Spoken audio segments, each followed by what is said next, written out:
a wide variety of publications. I'll just mention a few: the New Yorker, the New York Times, Vanity Fair, Rolling Stone, The Atlantic, and The Guardian, among others. She's also done some editorial work. She's worked as a senior editor for the culture website Zora, also worked as a senior editor for the sports and pop culture website The Undefeated, and she also co-edited an award-winning special issue on the 10th anniversary of Trayvon Martin and the Black Lives Matter movement for New York Magazine. And as far as her books, she's published several. Her first one was This Will Be My Undoing, Living at the Intersection of Black, Female, and Feminist in White America. That came out in 2018. And then there is, of course, Wandering in Strange Lands, which came out in 2020, and also Call Baby, a novel, which came out in 2021. She's won 2 national magazine awards, and she was featured as a Forbes 30 Under 30 leader in media. She also wrote and co-directed the short film Black Madonna, which was selected at the Big Apple Film Festival, the Pan-African Film and Art Festival, and at New Filmmakers Los Angeles. And she's currently a lecturer of creative writing at Princeton, after previously teaching at Columbia, Pacific University, and the New School. So thanks again for being with us, Morgan. If you'd like, we could just maybe touch on a few general areas or talking points that you could cover, and then we'll turn it over to you and we'll let people ask questions. Does that sound good?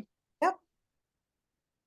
So I know when we talked a couple of weeks ago, I was pretty interested in just sort of your process and maybe also the origins of the book. So if you maybe wanted to start with some of that, maybe addressing the origins and then maybe touching on both your research and your writing process. Absolutely. So I will say this. I grew up in a single parent household. And when I was around 8 years old, my father came to visit me, and he pulled out his wallet and he had pictures of these 3 beautiful young girls. And I was like, well, who are these girls? And he was like, well, these are your sisters. I didn't even know I had other sisters. I knew I had one sister on my mother's side, but I didn't know I had 3 sisters on my um father's side. And I believe that's where certain seeds began to take root. Because I felt like I knew so much about my mother's side growing up in South Jersey. But I didn't know much about my father's side. My father was born and raised in North Carolina, but there was still a lot of mystery surrounding him. And just where they came from, because I knew intuitively, like, their stories didn't just start. My mother's story didn't just start in South Jersey, or my mother's side of family's story didn't start in South Jersey, but no one ever talked about it. And so I've always been interested in history, genealogy. And so in the beginning, I thought that I just wanted to write a book about the Great Migration, which is the largest form of mass movement of African Americans in the country, between the years of roughly 1912 to 1970. And I thought I wanted to write about the people who migrated and people who stayed on their ancestral lands. And it wasn't through much revision and much earnest conversation with my book editors that I realized that my family was a part of this, that it was a lot more personal, and it was important to write about the micro and then expand into the macro. And so that's when I started to do interviews with my own family members and realize how my family history was part of a larger historical context. So that's a bit of the genesis of it all. Okay, great. And yeah, can you just talk a little bit about the sort of research that you conducted? I mean, obviously there's a lot of out on the ground research because you were traveling and going and talking to people, but what kind of stuff did you do beforehand to kind of prepare yourself? Oh, so the thing is like, one thing I realized is it is so important to make contact with the people that you're going to visit before you get there, especially those of marginalized backgrounds, because usually the communities, these particular communities, are very vulnerable. They are usually subject to scrutiny.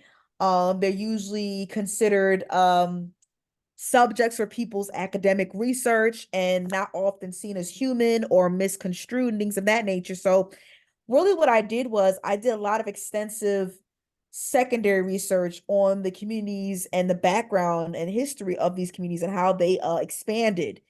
And then I reached out to people of these communities to let them know, like, hi, this is who I am, this is the book I'm working on, this is my publisher, this is my website, so you know I'm legit. And I would try to establish a rapport with them at least a few months before I went out so that they knew who I was, and that they'd be able to show me around and feel comfortable enough to talk to me. I will say I had a bit of a privilege in that I was Black, like the people I was interviewing. Excuse me. I'm also a woman. And so they knew that I wasn't coming with a huge camera crew. And then when they met me, like I'm only 5 feet tall. So I don't have an intimidating stance. So I think those attributes, which I also hope in addition to my personality, it disarmed my interviewees. And that led to a lot of really transformative conversation. Yeah. Yeah, that's great. And when we talked, you sort of mentioned briefly that at times you sort of hit a few snags or maybe encountered some potential risks over the course of doing this work. So could you maybe mention a little bit about that? So I remember one of the places that I went to visit was Oklahoma. And the reason why I visited Oklahoma was because in a lot of African American families, including my own, people like to claim Cherokee, right? And I didn't know what to make of that. I often thought that the family members that tried to claim Cherokee was because they had longer hair or reddish undertones, and it had to do with a lot of internalized anti-blackness. But I remember I was speaking to a scholar named Tia Miles, who does work of this nature, and she was also a contributor to the 1619 Project as well. She also authored many great books.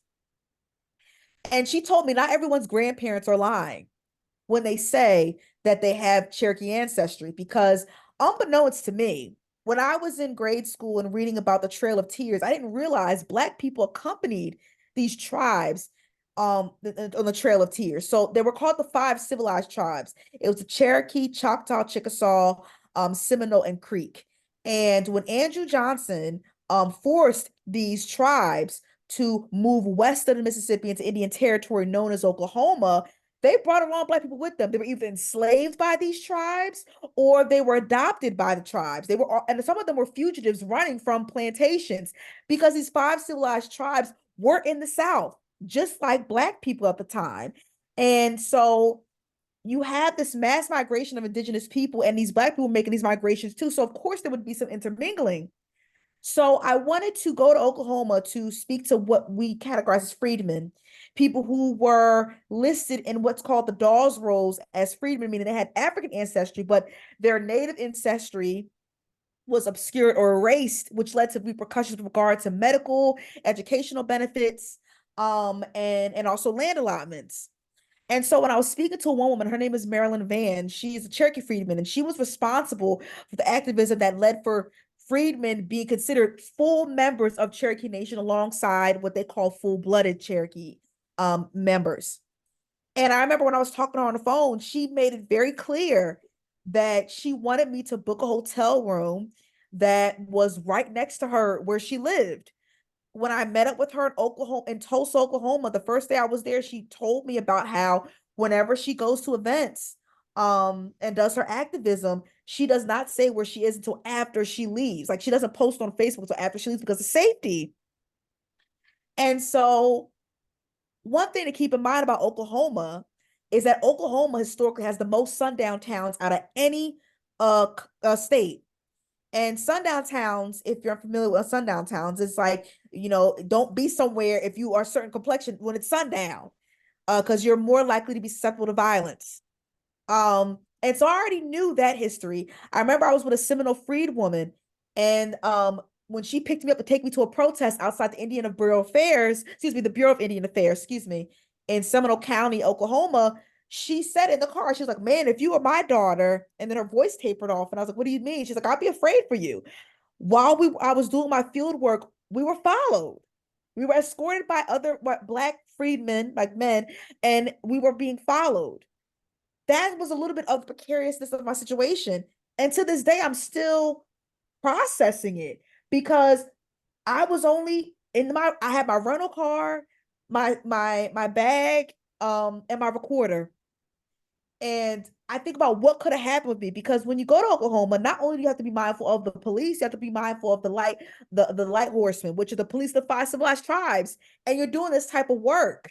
Nothing happened, thank God, but I keep thinking about when I was followed. I keep thinking about the pictures I saw, the stories that I collected, and I was really nervous that no one was going to believe me when I returned to New York, because in America, with regards to Western frame of thought and how we think of whiteness, narratives aren't our own. When we think of Black narratives, they're usually left to other people.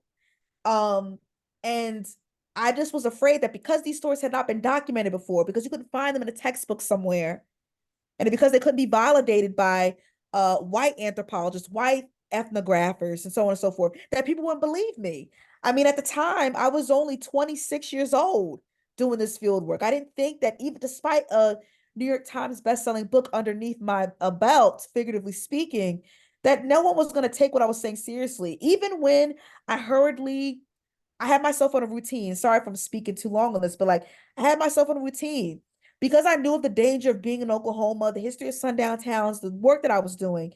I kept myself on a schedule. I never stayed out past sundown. I always got back in my apartment. I always let someone know that I was actually in my hotel room, excuse me, not the hotel itself, the hotel room. And I would immediately take out my USB to upload the files because I just thought they were going to just magically disappear. You know what I mean? But even that, seeing them being processed and downloaded, sending the files to my transcriptionist, I just think that, no, I thought that these stories were so harrowing that no one would believe me. Yeah, that's really interesting. Did you run into similar or different issues when you were in South Carolina, Georgia, or Louisiana? A little bit. Like, I think especially in I would say the Low Country, there had already been a lot of literature out there about heirs property, the cultural loss when Gullah Geechee people, that's ethno group, excuse me, sub-ethnic group of African Americans that populate that area. Um, I was a little bit worried about what would be learned.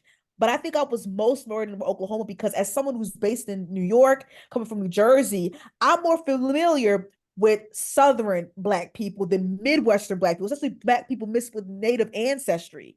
I think what was so humbling about my field work from coast to coast was that there was a lot that I didn't know about Blackness. I was meeting Black people whose first language was not English, it was Seminole. I was meeting Black people who were not afraid of water. We like joking interracial communities that like Black people don't swim. That wasn't true when I went to Low Country because their lifeline is the water. That's where they get their food and their sustenance and so much of their cultural, the incubation comes from being near the water. And so it was a lot of humbling that I had to do. Okay, great. Yeah, so we'll open it up for some other questions, but I just want to share a couple of the comments here from Kathleen in case some of us can't see them. So she says, Morgan's story and adventures in writing this book have always struck me emotionally because I think about how little I know my own family history and how much more I'd like to learn and connect with that history to grow as a person. I'm inspired.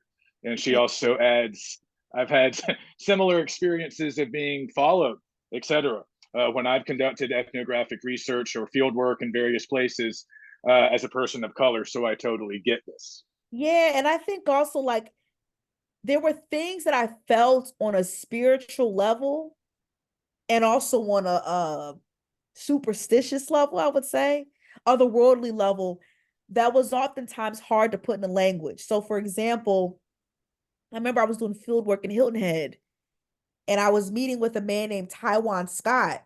And Taiwan Scott was a Gullah Geechee man that was trying to open a business on a certain part of town. He was being intimidated. I'm talking about town hall meetings that he didn't know of. People smash like rip like ruining his banana trees on his property, smashing his cameras. Um, and I remember when I had to interview him and I was with him all day. I drove from Beaufort County in Hilton Head all the way to Savannah, which is one of the most beautiful drives. And I remember I felt like I was being protected. I did. There was something about being in that car at night, driving over that bridge that made me feel like I was protected. And I remember he was texting me throughout the drive, like, did you get where you need to get safely? Are you back at the hotel? And I couldn't respond because I'm driving. As soon as I got to my hotel room, he called me. He was like, you didn't answer my text message. Like, are you okay? You know what I mean? And I was like, yeah, I'm good. It was that feeling of, people really looking out for me. And we were pretty much relative strangers to each other. That also made me feel really appreciative of having the opportunity in the space to experience that.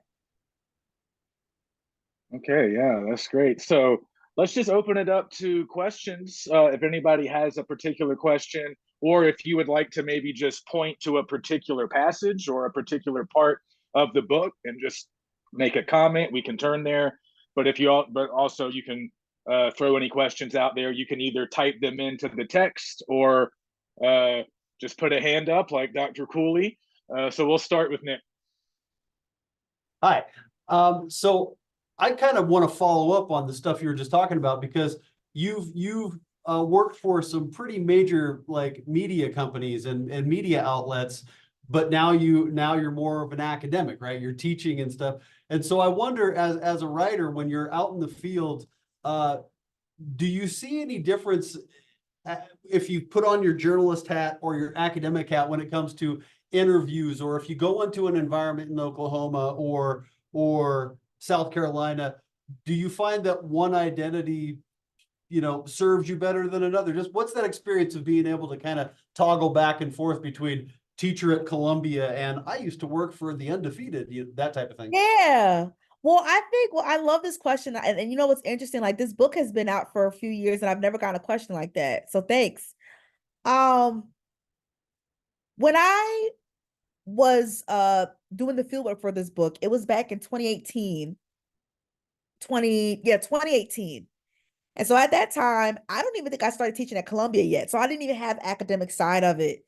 I was an author and a freelance journalist, which I still am to a certain extent. But even still, in spite of all the academic positions that I've had since the field work, I realized that it's best to interview people on a down to earth level. Like, I'm not gonna come into an interview, especially with like an older Black person, right? Um, Thinking that I know everything because I read some textbooks from someone that probably wasn't even of the community to begin with. They were visiting just like I am. I think what else I've had to do was um exert patience, because a lot of times, even if you ask someone a question, they're gonna go in a roundabout way to get there. And even in the roundabout way, they're saying some extraordinary things. So it taught me to, like, don't always think that someone's gonna speak right at the bullseye. It might take them a roundabout way. Another thing I think about too is just language, right? Um, Everyone had their own way of speaking, everyone had their own customs. And I think it's important to do that because, as you probably already know, historically, when it comes to Black people being the subject of serious intellectual inquiry, being the center of serious intellectual inquiry, it's fraught, right? Oftentimes our characterizations and our motives are flattened. Oftentimes our customs are demonized or only half explained. And so I really wanted to make sure that I did justice to these people by not only having a lot of dialogue in the text itself, but to also talk about their proverbs, the different type of rituals that they conducted, either themselves or their forefathers and their foremothers, and all the little idiosyncrasies that they had, to make them be a larger than life, especially as they seemed to me when I was sitting right across from them. Awesome. Thank you very much. Okay, great. Okay, so we have a question from Kathleen here, a question for me. So I'll go ahead and read this one. This is a question for Sam. Sam, being from South Carolina, I'm wondering if any parts of Morgan's writing or experiences resonated with your own, and if you've been to any of the places she mentioned, and how it might have made you think more critically about a place you know well. Yeah, absolutely. I am from coastal South Carolina, not quite the Low Country. Some people would consider Myrtle Beach to be the Low Country, but it's a little bit to the north of the region that Morgan was discussing. But yeah, I'm very familiar with that area, with Charleston, Savannah, and sort of the area in between. Yeah, so that's actually something that I mentioned with to Morgan when we met a couple of weeks ago. Yeah, some of the stuff about food really spoke to me, and I was actually going to ask Morgan a question about food, about Yeah, sort of like man. Southern cuisine. Oh my God. Like it's nothing like it. You know what I mean? Like I was thinking to myself, um, there is a show that all of you should watch that I think you would love. It's called High on the Hog. And in it, you have this black culinary expert who goes to all these different places that are important to the black diaspora. One of the places he goes to is the Low Country, because I don't know if any of you have ever seen Carolina rice. If you go to the supermarket, like the big Carolina rice, rice was king in the Low Country. White enslavers captured Africans from the coastlines of West Africa, because if you went to the Low Country, the mangroves and the rivers and even the trees, they look like the coast of Liberia and Sierra Leone. And when they captured these Africans, they also were great swimmers. And that's what you needed to create these huge rice plantations in Georgia and in the Carolinas in particular, to create dikes and levees and all that. And so I have a friend of mine who wrote a book. His name is it's Michael Smitty. And he says this, like, the rice plantations were so big that you could probably see them from space, like the pyramids. That's how vast they were. That's how much wealth they generated. But even still, like going to South Carolina, like just the seafood, like the shrimp, and like just all of that. Like it's like there's nothing like it. I think about Louisiana. Like, I mean, everyone knows Louisiana cuisine, right? But I think about crawfish, for example. I went there during crawfish season. I think about when I went to Oklahoma and thinking about hominy, for example, and thinking about all the stews that they ate growing up. Like food is so much about, it encapsulates cultural memory, it encapsulates history. Every time you sit at the dinner table, you're eating something that was probably passed down from your grandparents if you go home. And to be frank with you, food was what started my journey. I knew to start in the Low Country because I thought about certain customs that I had in my family and in other Black families that had never been explained. And one of them was that every New Year's Day, you eat collard greens and black eyed peas. You eat collard greens for money because they're green, and black eyed peas for good luck. And I didn't know where it came from. And then I found out it came from the Low Country, from a recipe called Hoppin' John. And that was the superstition, the hoodoo of it. And that's why I said I'm going to start there. Yeah, that's really interesting. And I was going to ask you, like, because I think you mentioned in the book having grown up eating some of this food, but feeling a little bit disconnected from it, not really ever preparing it yourself. Yeah, And no. so what do you think happens when this kind of cuisine gets sort of taken out of its original context and it gets kind of exported to the Northeast or other parts of the world, even? Like, Yeah. what Well, do I you think about that? Well, I think there's nothing wrong with exporting, because it's like we live in a, I don't know, it's a cosmopolitan way of life. There are things and goods that's going to be traded for better or for worse. I think that, as I mentioned in my book, like a lot of these customs were taken from the South, and during Great Migration, they were sort of appropriated or reappropriated. So my mom didn't know why we ate these things, because somewhere along the way, when my grandfather migrated from Georgia to Philadelphia and then later on South Jersey, it was lost. There was something that was lost. And that's why I decided to do field work rather than relying 100% on secondary research, was because I was trying to find what was left in those chasms. I was trying to find where did the breaks happen and how could I refill them, or at least provide a bridge, so to speak. Yeah. Yeah, that's a really interesting process. Yeah, but I definitely, love a lot of that food myself and grew up eating a lot of that food back home. It's hard to find some of that out in Nevada, but I've Yeah, managed to no, it's find a not the few same. restaurants. It's not the same. It's never gonna It's be not the the same. Forget about it. yeah, yeah. Okay, so other questions? Nick, you got another one? So mine was actually kind of the reverse of yours, because I was thinking about on page 16 where where you're talking about, I'll just read the passage. As Black people moved north, certain foods were forsaken so we could adopt a modern and progressive identity. Food themselves don't have meaning, but we impose meaning on them. So this like post-migration sort of change in opinions or attitudes or ideas about particular food, you're tracing it from the South through migration. How did it end up in Chicago? How did it end up in New Jersey? When you went back to the South, did you notice anything that had happened in sort of New Jersey and Chicago that had been taken back to the South, like 2 or 3 generations later, kind of a reverse migration effect? No, no, because I think a lot of places where I went to, they were already so well known for their cuisine that never changed. So they didn't need to take anything from the North in that sense. A lot of these communities, like they're very proud of what they've had. You know, when I went to Hilton Head, like we were right next to Mitchellville. And Mitchellville was, I think, the first freedman town right before or after the Civil War. You can't duplicate that pride in Jersey, unfortunately. So it's like, you know, you have these well-known people, these well-known cuisine. It's like I didn't see anything from Jersey. And I'm like, okay, what's this from Jersey? And then they took it there. No, it was like, oh, this is why I do that.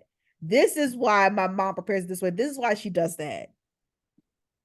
They don't have Taylor ham sandwiches down in the low country. No, no. All right, great. Do we have other questions? Again, you guys can type these into the chat if that's easier for you, or you can just shout them out.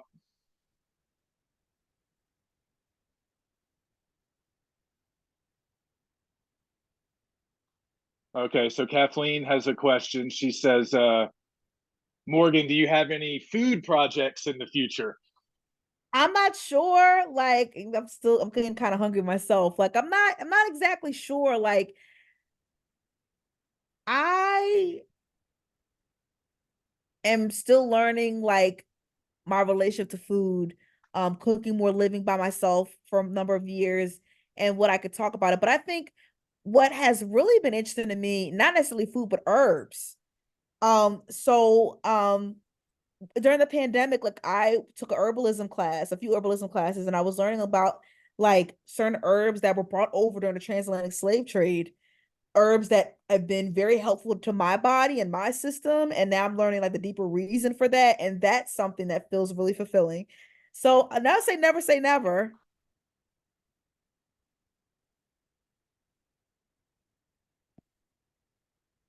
Okay, great. Anybody else have a question? I have a question. This is Gail. Go ahead, Gail. Yeah, so I'm just curious. So you started writing this book in 2018. And of course that was before, you know, the pandemic and before George Floyd.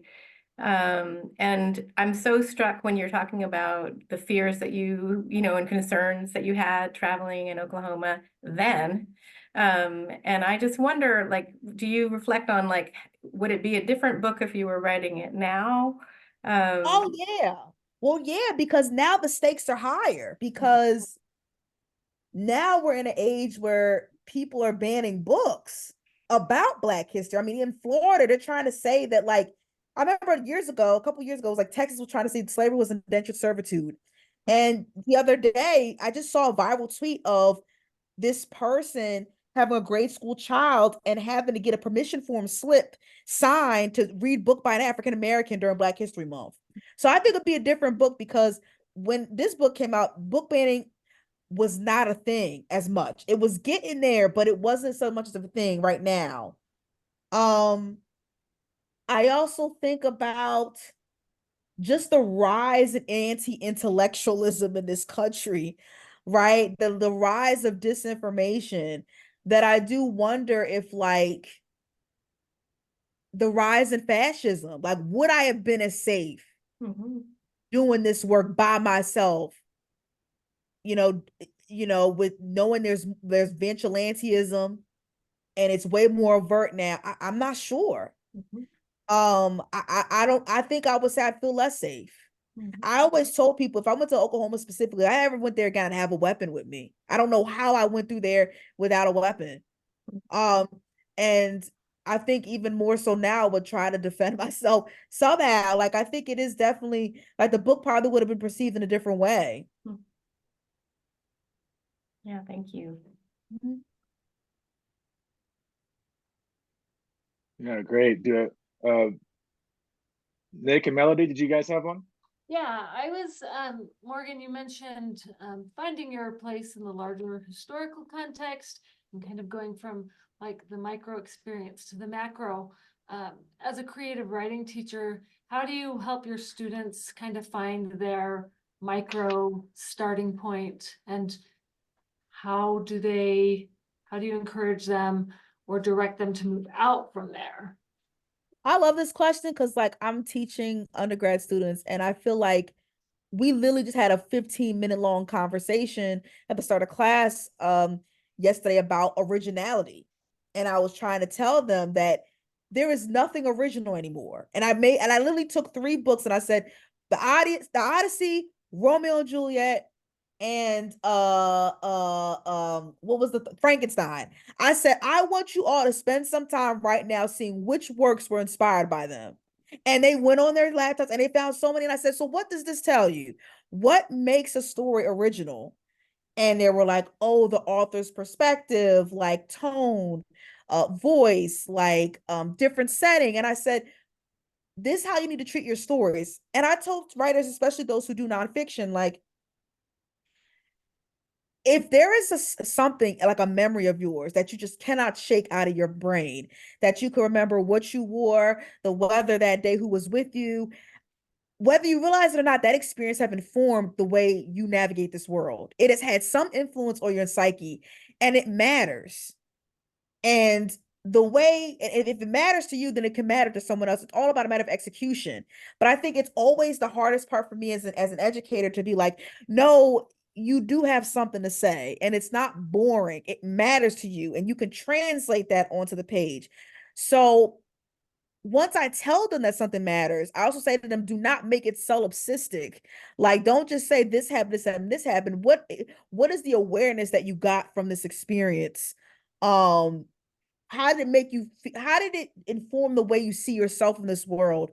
How you see the world, period. And that's how you keep having sort of like these undulations that keep getting bigger and bigger and bigger. That makes it the macro. But I always tell them, like, make sure you center yourself on what exactly are you talking about here, and then keep moving outward. And do you teach a lot of memoir? Because that seems even more important if you're teaching memoir. It's like, holy Well, moly. I teach now create like fiction, but when I was at Columbia, I taught a lot of memoir. Because I think I grew up, that this sounds like I'm old, but it's like when I started writing professionally, it was 10 years ago. At that time, there was a hunger for personal essays, particularly from young women. Oftentimes, those personal essays were very incendiary.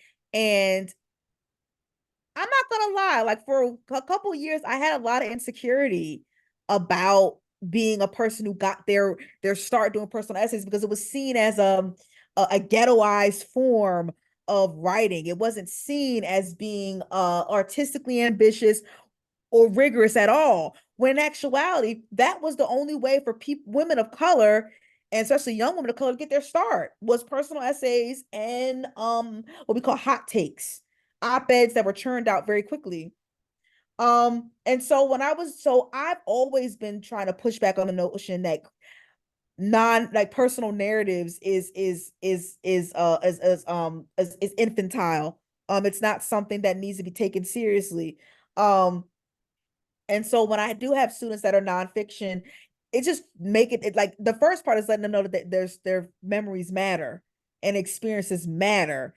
Now, how do you execute them? That's where it gets more difficult, but it's always just trying to get them on the boat and then pushing the boat out into the river, so to speak. And yeah, so I think that nonfiction, understanding what makes a narrative, it's not just regurgitating what happened to you on the page, it's contextualizing it, whether it's throughout history, whether it's where you grew up, whether it's in the context of family, if you're talking about familial relationships. And so we work throughout, we try to work through those different types of spheres and how they overlap and sometimes and how they're just separate and try to really make them as vibrant as we can.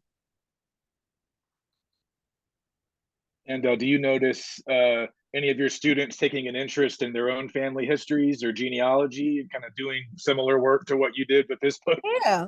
Yeah. And I don't know if they're inspired by me, but they do familial history, and I love it because I think there should always be a curiosity of people that came before us, and I think the older I get, the more I realize even my mother, like my mother was herself before she became a mother, and it's always good to be able to distinguish those different identities and the things that we divulge and the things that we withhold forever or just for a particular time. And so I love when people have these curiosities about who came before them always. Okay, great. And we have a series of questions here in the chat from Kathleen, so I'll just go through them. Number one, she's wondering what sparked your passion for writing sort of in the first place? What sort of put you on that path? Oh, so I always had liked writing for I always had active imagination, I'll say that. I think what really sparked my writing was when I was 14 years old. I was in high school.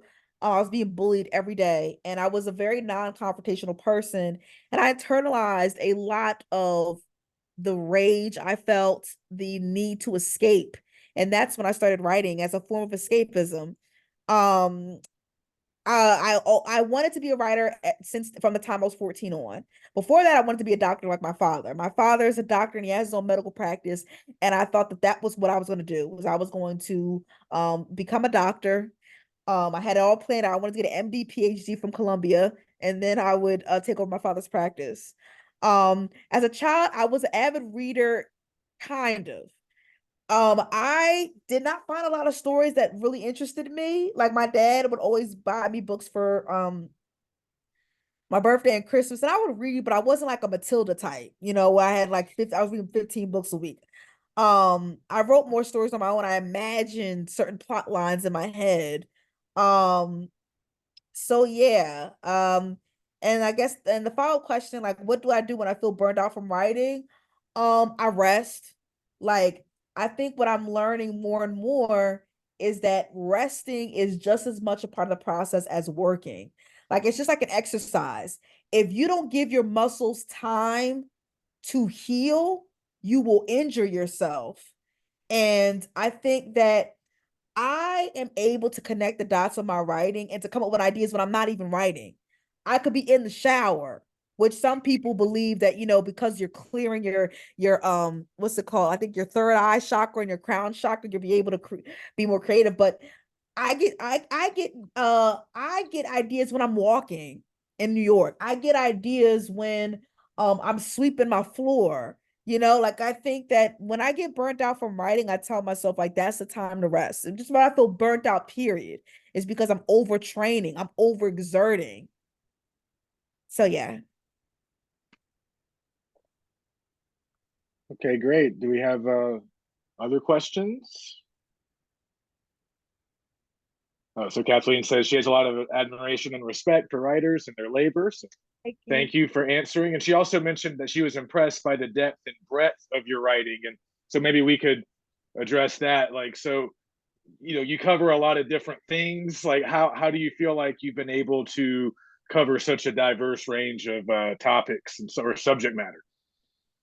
I just been curious, and I'm thankful that I have a publisher that allows me to expand because I'm also a Gemini. I could write a book on food. I could write a book on herbs. Um, I want every book that I write to be in conversation with one another, whether it is fiction or nonfiction. And so I just have a lot of curiosities, and I hope they never stop.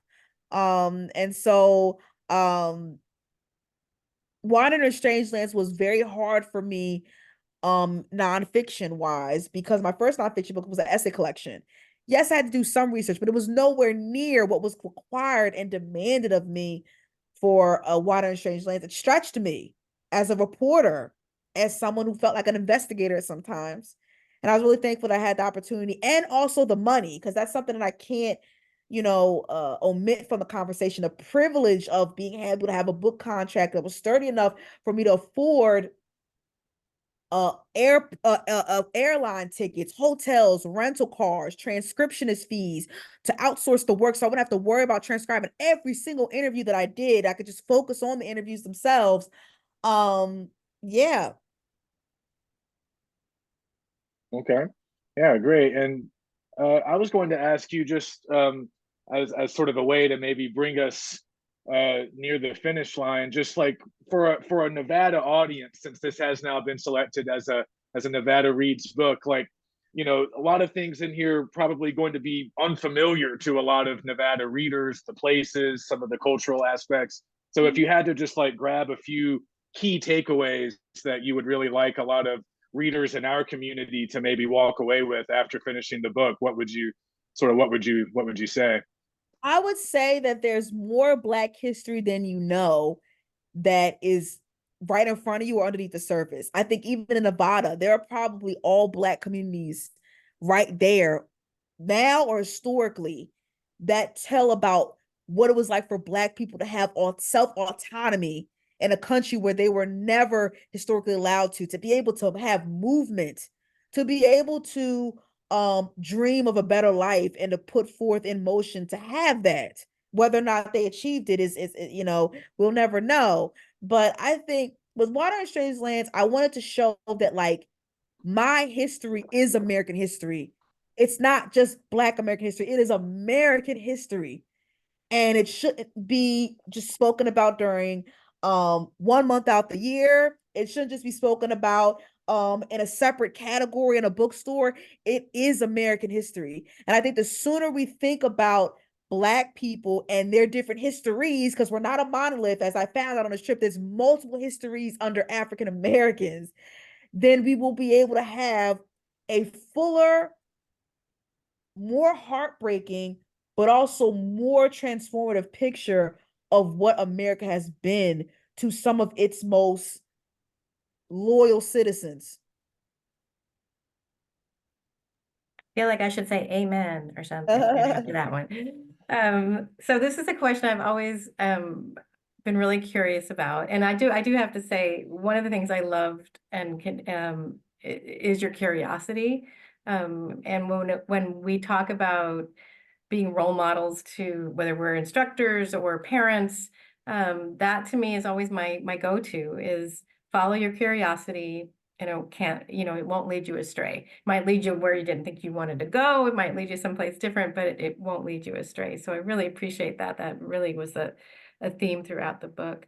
But I'm always curious. So you read the audiobook. And how was that reading this out loud? It was weird because it was just like, I can't believe I did this. Like, it was like I literally went to all these places by myself. And not only was I able to document what happened, I was able to create a narrative that was a cohesive one.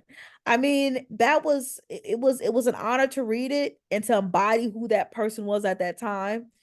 And yeah, I don't take it for granted at all. Like it was just reminding me, because I read the audiobook for This Will Be My Undoing and Water and Strange Lands, and it was like I actually did this. Like it was a tangible piece of literature.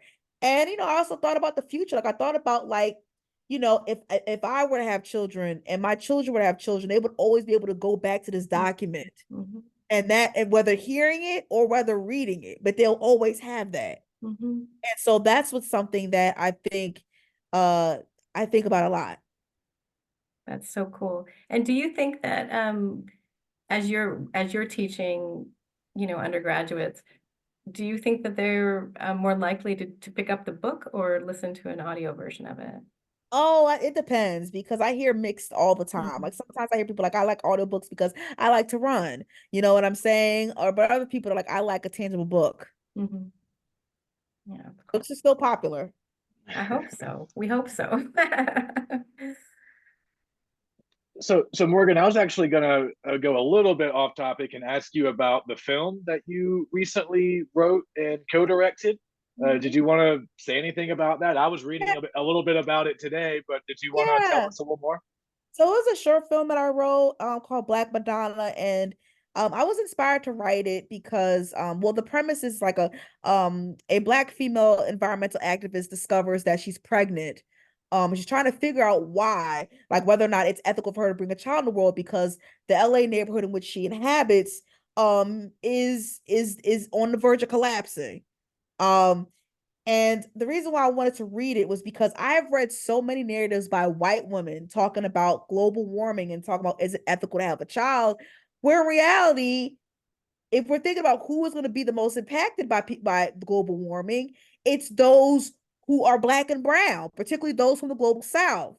And so I wanted to know that narrative. And also, I lived in LA at the time that I wrote and co-directed this piece. And if you've ever been to LA, I mean, I remember the first I lived in the West Side. And I remember I was standing on the rooftop of my building, and there was this Black man that was pointing towards the Santa Monica Mountains or the Catalina Mountains. I forget what it is. I'm really bad with geography. It was mountain range. And he was saying to us, he was trying to let us know how to prepare if there's how do you know forest fire is going to happen? Like you could tell in the wind, you could tell the way it looks. And I was thinking about how on the West Side you have parks, you have the beach, you have all these things. But when you go further to places like Vernon and Long Beach and Carson, a whole bunch of oil refineries. You can see it when you go on the freeway. It's like a behemoth structure, right? And more pollution and more Black and brown people live there. And I wanted to talk about that. I love stories where cities and neighborhoods are just as much characters as human beings are. And so that's what I really want to do with the film as well. So we've talked a little bit about a few different forms of writing, but so what was it like to write a screenplay? How does that compare to the other kind of writing that you've done? It was harder because you got to be quicker. Like if you're writing a short film, you got about 10 to 20 pages to nail it.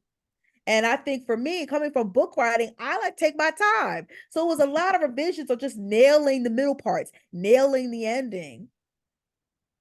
Yeah. Okay, great. Any other questions, Nick? You got Not one? a question, just kind of like something Morgan said earlier, very, very early in the talk. She mentioned that when she went to South Carolina the first time, she had the advantage of being 5 foot tall and a Black woman. And so I just wanted to mention, if y'all haven't read it, an essay came out last year called Effortless Anonymity, by a writer named Lindsay C. Green. And she was being hired as the first Black woman to be the food critic for the newspaper in Detroit. And, Whoa. and traditionally, food critics are supposed to be anonymous. Ruth Reichel famously would dress up in costumes. And so the editor was asking her, like, so do you think it's going to be hard to recognize you? She's like, I'm 5 foot tall, Black, and have platinum blonde hair. But it turned out the essay is interesting. I don't want to ruin it, but that idea of that being 5 foot tall and a Black woman, and how that operates in society when you're being a writer and you're wondering if people I don't know. It's interesting. So that's all I'll say. That's all I'll say. Effortless anonymity. Yeah, I'll definitely check that out. Yeah. Yeah, people kind of let their guard down when they see you're short and you're a woman, and also like I have a very, very disarming smile. So it's like, they knew I wasn't going to do anything. Like I also, every time I interviewed someone, I put the recorder right in front of me. So they knew that I wasn't hiding in my back pocket. I went to communities, particularly in Louisiana, where they have heard of things like that happening. So I put the recorder right in front of me. I said, I could turn it off if something's off the record. Like they saw everything. So it was easier for people to sort of let their guards down, I suppose. All right. So any final questions as we wrap up?